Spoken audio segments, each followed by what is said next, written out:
नमस्कार दोस्तों, मैं पंकज मेहरा आप सभी का एक बार फिर से हार्दिक स्वागत करता हूं आपके अपने YouTube channel BRD English plus पे। दोस्तों, जो लास्ट वीडियो आया है टेंसेस से रिलेटेड है, उसमें हमने बात की सारे टेंसेस की और मेनली हमने बात करी प्रेजेंट इंडेफिनिट या फिर प्रेजेंट सिंपल टेंस की। और हम लोगों ने जो देखा वो था that was the uses of present simple. Present simple को सीखने के बाद जब हम जान लेते हैं कि सिंगुलर सब्जेक्ट के साथ वर्ब की फर्स्ट फॉर्म SES आएगा, प्लूरल के साथ वर्ब की फर्स्ट फॉर्म आएगी, तो जब हम सीख जाते हैं तो इसका क्या करते हैं, तो हमने जो यूजेस देखे कि प्रोवर्ब जो यूज़ होते हैं प्रेजेंट सिंपल हैबिचुअल एक्शन के लिए, यूनिवर्सल ट्रुथ फैक्ट के लिए, राइट। तो उसी सिलसिले में हम आगे चलेंगे कि एक जो क्वेश्चन होते हैं हमारे एडवर्ब ऑफ टाइम से सॉल्व होते हैं। अब ये एडवर्ब ऑफ टाइम का क्या मतलब होता है दोस्तों? एडवर्ब ऑफ टाइम क्रिया विशेषण है जो क्रिया की विशेषता बताते हैं और बेसिकली वो क्रिया के बारे में टाइम बताते हैं। और एक्शन का जो टाइम होता है, एक्शन या वर्ब का जो टाइम होता है, वही हमारा क्या होता है, टेंस कहलाता है। तो दोस्तों, ये पर्टिकुलर कुछ वर्ड से हमको पता चलता है।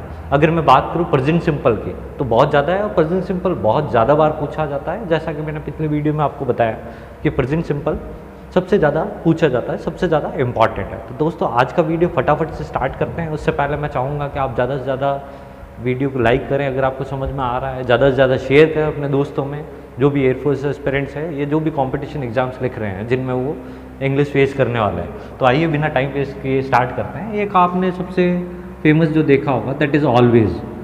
हमेशा अगर आप कोई काम करते हैं तो वो प्रेजेंट सिंपल में आएगा। तो ऑलवेज है, डेली है, नेवर है, समटाइम्स है, कभी कभार, यूजुअली है,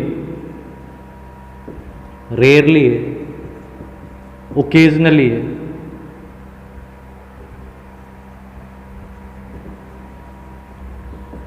फ्रीक्वेंटली है,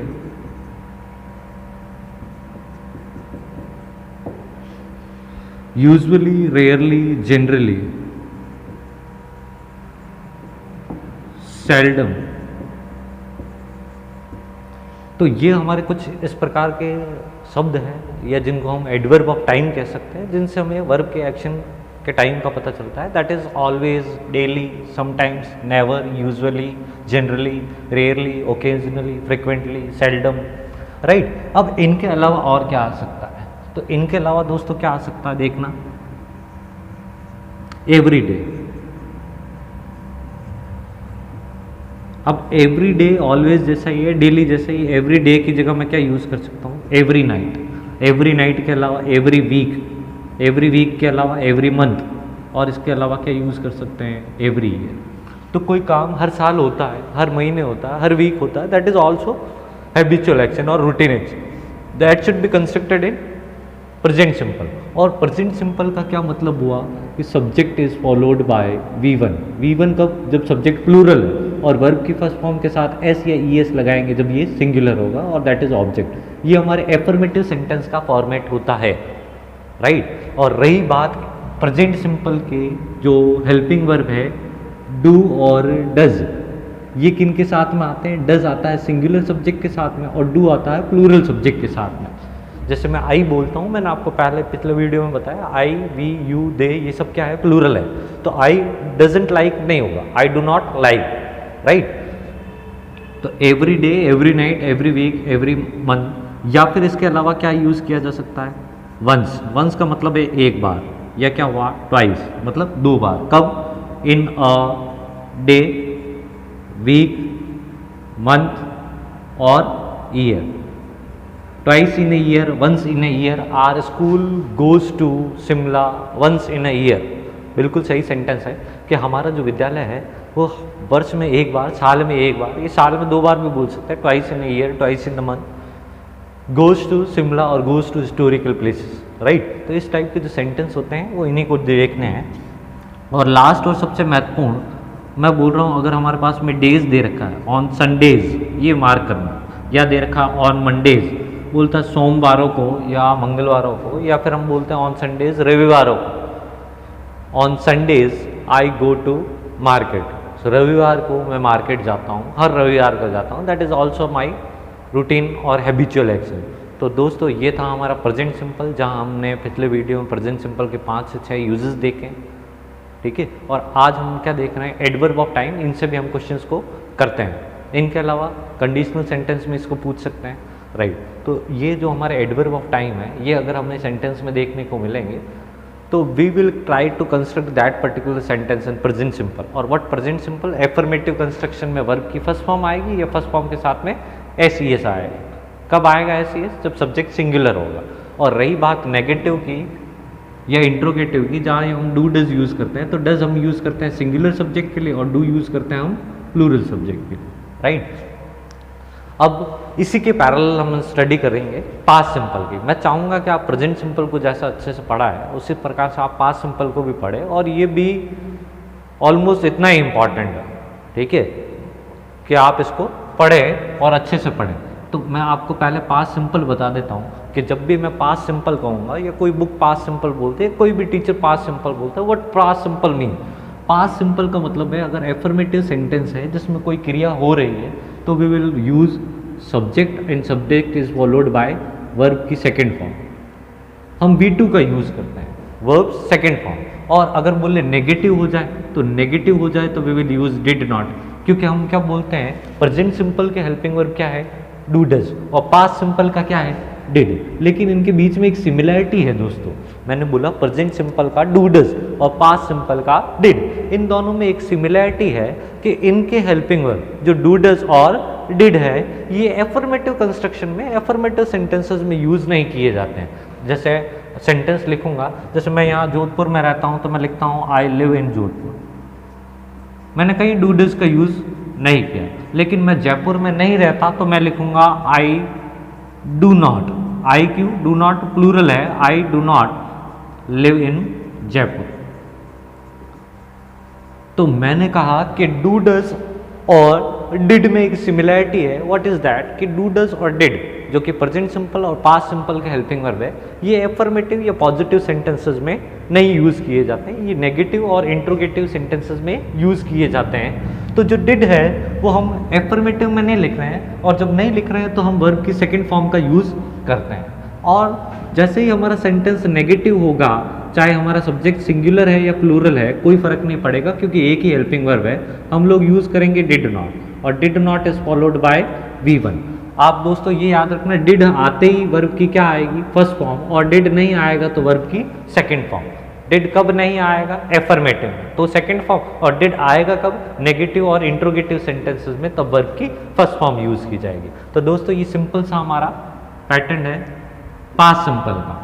और यदि बात की जाए पास्ट सिंपल के एडवर्ब ऑफ टाइम की, कि किस तरीके से हमें पता चलेगा कि पास्ट सिंपल है, तो यहाँ पहले उससे पहले मैं इंट्रोगेटिव का भी स्ट्रक्चर लिख देता हूँ कि इंट्रोगेटिव में सबसे पहले हम डिड यूज़ करेंगे, that is followed by subject, और डिड आ गया है तो डिड की प्रेजेंस में वर्ब की क्या यूज़ की जाएगी, फर्स्ट फॉर्म, और ये हमारा क्या बन जाएगा, इंट्रोगेटिव, येस नो टाइप का इंट्रोगेटिव। अगर WH इंट्रोगेटिव बनाना है तो आपको WH वर्ड कहाँ लिखना पड़ेगा, डिड से पहले। तो दोस्तों ये है हमारा पास्ट सिंपल। पास्ट सिंपल मतलब वर्ब की second form, did not plus first form, और डिड के साथ में वर्ब की फर्स्ट फॉर्म। अब इसका यूज कैसे किया जाता है, तो कोई भी घटना आप देखते हो, कोई भी इवेंट जो है आपने देखा है या कुछ भी हैपनिंग देखी है, उसको बताने के लिए आप किसका यूज करते हो, पास्ट सिंपल का। और अगेन आपको पास्ट सिंपल मतलब पता चला V2 एफर्मेटिव सेंटेंस में, नेगेटिव में डिड नॉट प्लस V1 कहने का मतलब डिड नॉट के साथ वर्ब की फर्स्ट फॉर्म। देखो जैसे मैं एक सेंटेंस देखता हूँ, मैंने 2017 में या 2014 में ग्रेजुएशन पास की, तो मैं क्या यूज करूँगा, I passed my graduation in 2014। तो इन के साथ में पास्ट रेफरेंस कोई आएगा तो ये कोई घटना है जिसको मैं बता रहा हूं कि ऐसा हुआ, ठीक है।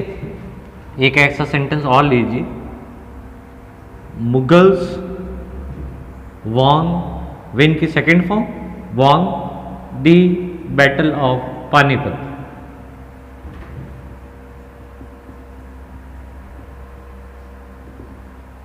तो ऐसा जो सेंटेंस है हम सब में किसका यूज कर रहे हैं, वर्ब की सेकेंड फॉर्म का। और दोस्तों अगर यही सेंटेंस हमारे पास में ऐसा होता कि मैंने 2014 में ग्रेजुएशन पास नहीं की, तो I will use I did not, और डिड नॉट पास्ड नहीं बोलूंगा, I didn't pass my graduation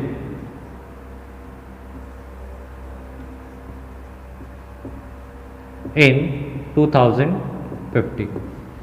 तो ये नेगेटिव सेंटेंसेस में आपने देखा we will use helping verb of this particular tense that is past simple, और डिड इसका हेल्पिंग वर्ब होता है। Did not is followed by V1। यही मैंने बोला, डिड की एक्शंस में सेकंड फॉर्म आएगी और जैसे ही डिड आ जाता है we will use first form. ऐसा का ऐसा इस सेंटेंस को भी मैं लिख सकता हूँ, ये जो मुगल्स वाला है कि मुगल्स ने नहीं जीती होती, अगर ऐसा होता तो it will we can write it as Mughals did not, और डिड नॉट आ जाता तो we will write did not win the battle of Panipat.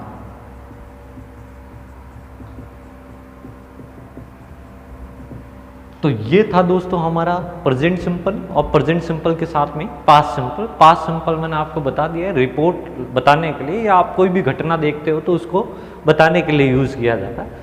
और दूसरी बात कि इसके एडवर्ब ऑफ टाइम की बात करें तो दोस्तों लिमिटेड से एडवर्ब ऑफ टाइम मैं सारे के सारे आपको लिखवा देता हूँ, आपको याद करने हैं। तो एडवर्ब ऑफ टाइम लिमिटेड है, तो लिमिटेड से आपको लिमिटेड प्रकार के सेंटेंस सिखा सकते हैं। बाकी जो भी सेंटेंस है जिनमें पास्ट सिंपल आएगा वो किस में आएगा, आफ्टर बिफोर वाले सेंटेंस में, व्हेन व्हाइल वाले सेंटेंस में। सीक्वेंस ऑफ टेंसेस जहां आप देखते हो कि एक में हेड थर्ड फॉर्म है, एक में सेकंड फॉर्म आएगी, एक में सेकंड फॉर्म है, एक में वॉज वर आईएनजी। राइट दोस्तों, तो इसके एडवर्ब ऑफ टाइम लिख लीजिए दोस्तों। इसके एडवर्ब ऑफ टाइम में अगर मैं बात करूं तो अगो और लॉन्ग अगो। सबसे पहले आप लिख सकते हो अगो या फिर लॉन्ग अगो। अगर किसी सेंटेंस में आता है तो हम यूज करते हैं पास्ट सिंपल का। दिख रहा है, इज इट विजिबल, अगो और लॉन्ग अगो। दूसरी बात हम बात करें तो इसका क्या है, यस्टरडे। अब यस्टरडे का क्या मतलब होता है, द लास्ट डे। अब जब लास्ट डे हो गया, जैसे यहाँ एवरी डे एवरी नाइट है, तो वहाँ जैसे लास्ट डे हो गया, यस्टरडे का मतलब लास्ट डे हो गया, तो हम यूज कर सकते हैं लास्ट नाइट। लास्ट नाइट की तरह ही हम यूज कर सकते हैं last month, last week, last year. इस तरीके के जो हमारे होंगे वो पास्ट सिंपल को दर्शाएंगे। ऐसा भी नहीं आएगा तो मैं बोल सकता हूं कि इन के साथ में कोई पास्ट ईयर आ जाए। जैसे मैंने ये ग्रेजुएशन वाला सेंटेंस लिखा है, पास्ट ईयर आ जाए, in 2007, in 1947। India got independence in 1947। Got क्यों आया, got is the second form of get, और सेकंड फॉर्म क्यों हुआ, क्योंकि बोल रहा है इन 1947। पीछे का कोई सा भी ईयर, जैसे अभी 2021 चल रहा है, इसमें 1920 की बात करें, 18 की बात करें, 2015 की बात करें, ऑल दिस विल मेड और कंस्ट्रक्ट इन पास्ट सिंपल। ठीक है, तो इनके साथ में कोई पास्ट रेफरेंस आता है, या फिर मैंने आपको बता ही दिया ये रिपोर्ट बताने के लिए। रिपोर्ट मतलब आप किस इवेंट को बता रहे हो, उसके लिए आप इसका यूज़ करते हो। अब जैसे मैं बोलूँगा कि वास्को डिगामा ने भारत की खोज की एक पर्टिकुलर कोई ईयर में, अगर ईयर नहीं भी दे के आ रहा है तो भी आपको याद रखना है इट इज़ हिस्टोरिकल इवेंट, और इसको क्या किया जा रहा है, रिपोर्ट किया जा रहा है। राइट, तो इस टाइप के जो सेंटेंस होंगे that will be constructed in past simple. ठीक है, तो ये था दोस्तों आज का वीडियो। आज मैं इतना ही वीडियो बनाना चाहूँगा, समय थोड़ा कम है, लेकिन मैं चाहूँगा कि इस वीडियो और इससे पहले मैं जो आपको पढ़ाया है वो आप अच्छे से याद करें, अच्छे से याद करें, अच्छे से पढ़ाऊँगा। इनकी अच्छे से, बहुत अच्छे से हेल्प मिलने वाली है आपको एग्ज़ाम में और चीज़ों को समझने के लिए। एक बार रटना है, रटना चाहो, याद करना चाहो, एक बार करना है। ठीक है, तो दोस्तों मिलते हैं नेक्स्ट वीडियो में, तब तक के लिए जय हिंद, वंदे मातरम, थैंक यू।